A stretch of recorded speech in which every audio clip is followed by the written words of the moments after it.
Timnas Indonesia harus mengakui keunggulan Australia di lanjutan kualifikasi Piala Dunia 2026 zona Asia. Ini menjadi awal tak menyenangkan bagi pelatih Timnas Patrick Kluivert. Bermain di hadapan pendukung tuan rumah The Socceroos, skuad Garuda kalah 5-1. Meskipun permainan Timnas cukup meyakinkan di 15 menit awal babak pertama, namun permainan Timnas mulai menurun setelah Kevin Dix gagal mengeksekusi tendangan penalti. Bahkan di babak pertama, gawang Maarten Paes dijebol 3 kali lewat gol pembuka dari titik penalti Martin Boyle. Di babak kedua, Timnas semakin jauh tertinggal setelah gawang Maarten Paes kembali dijebol dengan 2 gol tambahan dari Australia. Sedangkan Timnas hanya mampu mencetak 1 gol lewat pemain debut Ole Romani. Meskipun kecewa dengan hasil pertandingan, pelatih Timnas Patrick Kluivert menyebut timnya tetap berusaha menjaga kepala tetap tegak. We never drop down our heads. But unfortunately, I'm very disappointed, of course, for the result. Not only for us, for the people, but for everybody who is supporting Indonesia. Analisa soal kekalahan Timnas kemarin datang dari mantan pelatih Timnas Shin Tae-yong yang bilang minimnya waktu latihan jadi salah satu faktor Indonesia menelan kekalahan dari Australia. Shin Tae-yong mengapresiasi para penggawa Garuda yang telah bekerja keras dalam pertandingan menghadapi Australia. 우리 선수들이 호주까지 가서 열심히 최선을 다한 것 같아. 앞에서 선수들이 전방 압박돼가고 최선을 다했지만 시간이 부족해서 세트피스의 맨투맨 이런 놓치는 게 결정적으로 지지 않았나 생각하고. Peluang Timnas Indonesia untuk lolos ke Piala Dunia masih terbuka, meskipun berat mengejar posisi kedua agar lolos langsung Piala Dunia. Skuad Garuda kini harus memenangkan pertandingan lawan Bahrain dan Tiongkok di Stadion Utama Gelora Bung Karno, Jakarta untuk menjaga asa lolos ke putaran keempat kualifikasi Piala Dunia 2026. Tim Liputan, Kompas TV.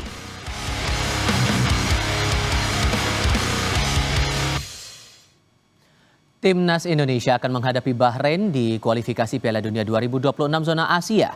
Laga di Stadion GBK ini menjadi penting bagi Indonesia untuk tetap membuka peluang lolos ke Piala Dunia 2026. Maka apa yang harus diwaspadai dari Bahrain? Kami akan bahas bersama pengamat sepak bola Bender Singh dan mantan pemain Timnas Indonesia Aji Santoso. Selamat sore semuanya, apa kabar? Selamat sore, alhamdulillah baik. Terima kasih semua sudah Selamat sore. Bung Binder, begini, kalau kita merujuk dari pertandingan Indonesia lawan Australia tanggal 20 kemarin, apakah saat melawan Bahrain nanti skema yang diterapkan saat melawan Australia bisa diterapkan lagi atau justru harus diubah total? Saya pikir Patrick Kluivert akan lebih berhati-hati lawan Bahrain, walaupun kita bermain di kandang sendiri ya. Karena kan lawan Australia itu pada saat bermain terbuka, beberapa kali kan kecolongan dari counter attack, dan Bahrain mainnya juga kurang lebih tidak beda dengan Australia. Pasti mereka akan menunggu, mereka akan main counter, cuma memang kan Bahrain ini kalau secara permainan memang lebih smart ya, artinya lebih cerdik mereka. Mereka akan lebih lama mengulur waktu, mungkin akan ada drama-drama dari mereka. Jadi kalau dari segi strategi saya pikir akan tetap sama, menyerang, cuman mungkin lebih bersabar. Tidak seperti melawan Australia yang dari menit pertama langsung semua keluar menyerang, sehingga banyak ruang-ruang yang terbuka di lini tengah dan juga di ruang pertahanan. Tapi seharusnya tetap bermain menyerang, karena kan yang diincar adalah 3 poin kan, bukan imbang, bukan 1 poin. Oke, kalau Bung Aji juga menangkap demikian untuk bisa menjaga posisi kita tetap aman di Piala Dunia? Iya, untuk pertandingan nanti itu mau tidak mau kita harus menang kalau ingin menjaga peluang untuk bisa lolos. Dan apa yang dikatakan oleh Bung Binder tadi juga betul, tetap menyerang tetapi harus dilihat dulu situasinya. Tidak seperti ketika melawan Australia sudah mulai babak awal mereka melakukan penyerang secara frontal sehingga kita bisa kebobolan. Dan menurut saya yang perlu dievaluasi adalah memang bagaimana Patrick Kluivert ini memperbaiki sistem pertahanan. Ya, kebetulan memang saya nonton itu hanya 15 menit terakhir karena saya tidak bisa nonton, tetapi saya melihat highlight semua gol, terutama gol 1 sampai gol ke-4 itu kesalahan pemain-pemain belakang kita. Mulai dari ke-1 sampai ke-4 ya. Kalau ke-5 memang pemain kita sudah melakukan duel tetapi memang kalah duel. Tetapi gol pertama contohnya pemain kita terlalu buru-buru mengambil resiko penalti. Karena apa? Karena bolanya itu tidak jatuh kepada pemain yang dilanggar gitu loh. Meskipun nggak diapa-apain pun bolanya nggak akan ke situ. Satu itu. Yang kedua, gol yang kedua adalah pemain stopper, salah satu stopper kalau nggak salah nomor 22 atau nomor 2 itu. Dia hanya ball watching. Tidak melihat ada pemain lawan lari di belakang dia. Satu itu. Yang kedua, jarak back sama stopper itu terlalu jauh. Jadi tidak ada cover. Ya, yang gol ketiga juga begitu, tidak ada orang sama sekali. Gol keempat duel juga sangat free. Gol kelima memang duel tetapi memang kalah duel. Nah, menurut saya yang paling perlu diperhatikan melawan Bahrain adalah pertahanan harus lebih rapi lagi. Itu sangat penting. Oke, Anda juga sepakat soal itu Bung Binder. Sektor itulah yang harus betul-betul diperbaiki untuk pertandingan berikutnya. Iya, Coach Aji tadi sudah menjelaskan ya, bahwa memang 4 gol dari Australia itu kan karena memang ada error dari para pemain kita. Dan juga selain lini pertahanan, lini tengah. Kalau saya melihat proteksi dari lini tengah ini minim. Maka itu para pemain Australia kalau dapat bola di tengah, mereka lebih cepat dan lebih dekat ke area pertahanan kita. Maka itu mereka dalam switching play itu lebih cepat. Sedangkan para pemain kita dalam transisi positifnya agak lamban. Tidak secepat seperti pertandingan-pertandingan sebelumnya tuh, pada saat counter. Maka itu momen untuk counter attack pun tidak banyak bisa didapat oleh para pemain kita karena terlalu lama menguasai bola di pertahanan. Tapi Australia switching play cepat, mereka bisa cari ruang-ruang terbuka meskipun sedikit, mereka bisa memancing para pemain kita untuk main dengan garis pertahanan tinggi, kemudian bola diberikan di belakang pertahanan timnas kita. Jadi memang dari segi persiapan taktis, kalau saya melihat pertandingan yang tanggal 20 lalu, memang Australia lebih siap secara taktis. Padahal Australia kan tidak full tim. Jadi kalau dari segi materi pemain kan mereka sebetulnya tidak full tim. Ada 4 pemain inti mereka yang tidak bisa bermain. 2 di pertahanan, 1 di tengah, 1 di striker. Tapi karena taktik mereka itu tepat, dan mereka bisa memanfaatkan kesalahan dari para pemain timnas kita, maka itu mereka yang unggul. Padahal dari segi permainan timnas kita lebih dominan dengan ball possession. Mungkin lebih dari 55% itu ball possession timnas kita. Padahal mainnya di kandang tim lawan. Oke, koreksi kalau saya salah. Kalau saya ingat itu di bulan Oktober 2024 saat Indonesia lawan Bahrain kita ditahan imbang 2-2. Nah, belajar dari pengalaman kita di pertandingan sebelumnya, untuk line up ada perlu penyesuaian lagi tidak menurut Anda Bung Binder? Kalau menurut saya line up kemungkinan besar akan berubah. Pasti akan ada banyak perubahan, terutama di lini pertahanan dan juga di tengah. Di depan, karena Ragnar sudah bisa bermain, saya pikir dia akan diberikan kesempatan main dari awal. Mungkin Justin Hubner yang akan bermain, atau Rizky Ridho. Saya sih harapkan Rizky Ridho dengan Jay Itses ya, karena chemistry-nya sudah bagus. Kalau 2 center back, saya harapkan Rizky dan Jay. Tapi kalau 3 center back, saya harapkan Justin, Rizky, dan Jay. Nah ini kita tunggu juga apakah formasinya masih mau dipakai yang sama, 4-3-3, atau mau pakai 3 center back kali ini. Nah, saya pikir kalaupun perubahan di line up, ya di belakang, di tengah, dan di depan tengah, saya nggak yakin Nathan akan dimainkan. Oke. Kalau Bung Aji melihatnya gimana untuk line up ke depan? Proyeksinya bakal ada yang berubah totalkah atau ada penyesuaian tersendiri di lini tertentu?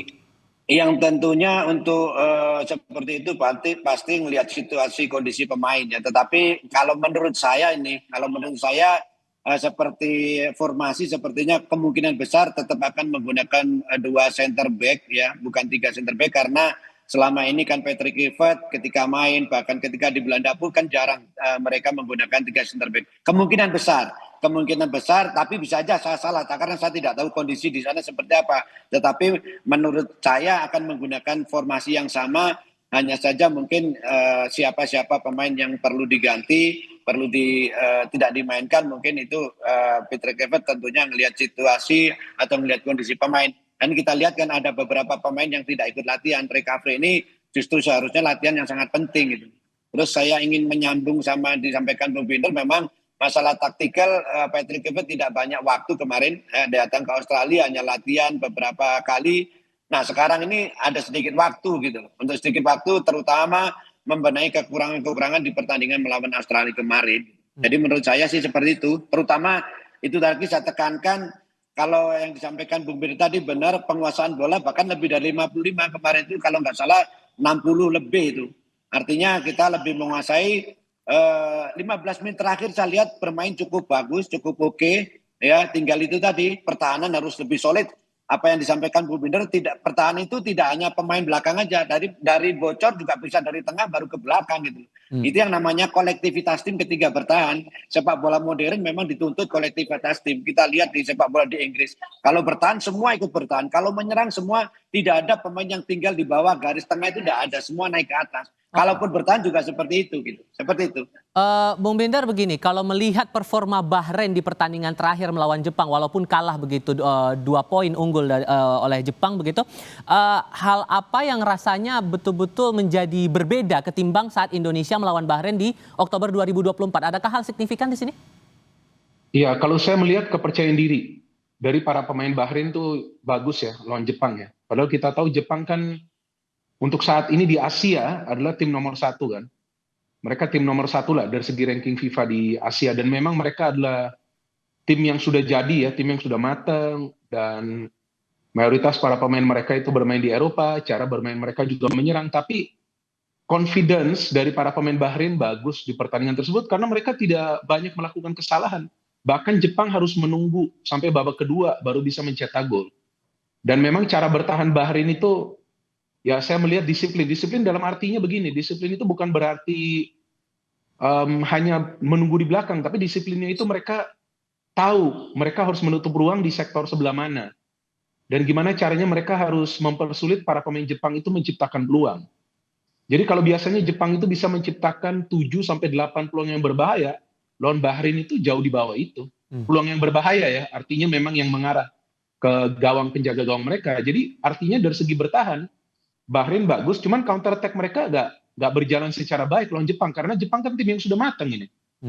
Seperti yang tadi Coach Aji katakan, kalau menyerang ya kolektif, kalau bertahan kolektif, ya itulah Jepang. Jepang ini tim paling matang di grup C. Jadi seandainya timnas kita bisa bermain dengan cara seperti itu, pada saat menyerang kolektif, jangan cuma memberikan bola ke depan, kemudian tidak ada support dari second line. Pada saat bertahan juga seharusnya kolektif, jangan cuma mengandalkan pemain yang berada di last line of defense, jangan cuma mengandalkan pemain yang berada di pertahanan, tapi pemain yang di tengah pun harus menutup ruang. Jika kolektivitas ini bisa dilakukan atau bisa dipraktekkan di atas lapangan Bahrain, ya tentu Bahrain akan semakin sulit lawan timnas kita. Satu pertanyaan sama untuk masing-masing. Saya mulai ke Coach Aji. Melihat posisi kita di klasemen, sama-sama punya 6 poin dengan Bahrain. Semulus apa kemungkinan kita bisa mengamankan posisi untuk Piala Dunia nanti, menurut Anda, Bung Aji? Ya, kalau kita memang saya lihat untuk otomatis lolos agak berat ya, karena dengan kalah dengan Australia kemarin agak berat. Tetapi kalau urutan 3-4 masih sangat peluang. Dengan catatan kuncinya di Bahrain. Kalau kita menang sama Bahrain, peluang itu akan terbuka. Tetapi kalau tidak menang, bahkan kalah, justru akan lebih berat ya. Tapi seharusnya kalau kita perhitungan secara teknis, ya harusnya tim kita harusnya bisa. Meskipun memang apa yang dikatakan Bung Binder bahwa pemain-pemain Bahrain ini juga cukup disiplin ketika melakukan pertahanan. Mereka juga tidak gampang kebobolan ketika melawan Jepang. Ini menunjukkan bahwa Bahrain juga bukan tim yang ecek-ecek gitu loh. Jadi menurut saya bagaimana caranya Patrick Kluivert yang didukung dengan asisten-asistennya yang katanya saya baca di media sosial sangat canggih, itu ya harus kita dibuktikan untuk melawan Bahrain nanti gitu. Oke, Bung Binder, gimana? Bisakah mulus proses kita untuk mengamankan posisi? Ya, saya pikir tergantung ya dari hasil pertandingan lawan Bahrain ini. Kalau timnas kita menang, ya ada peluangnya untuk bisa main di Piala Dunia. Apakah itu langsung? Karena kan tergantung nih hasil dari tim lainnya nih. Australia akan bermain di China kan? Nah, Arab Saudi juga akan bermain. Jadi sambil menunggu juga hasil yang lain, tapi pada intinya lawan Bahrain ini harus menang. Kalau mau menjaga peluang main di Piala Dunia, jadi saya pikir para pemain lebih baik juga fokus ke pertandingan pada tanggal 25 Maret ini. Ya anggap saja ini sebuah pertandingan final. Ya kalau menang, maka peluang untuk main di Piala Dunia akan terjaga. Kalau kalah, ya dan tim lain menang, akan semakin turun posisi dari Indonesia kan. Tumbuhkan rasa confident itu, terlebih laganya juga akan laga kandang begitu yang akan berlangsung di Stadion Utama Gelora Bung Karno. Bung Binder, Bung Aji, terima kasih banyak sudah berbagi pandangan bersama kami. Selamat sore semua. Oke, sama-sama. Selamat malam Bung Binder. Ya, sore.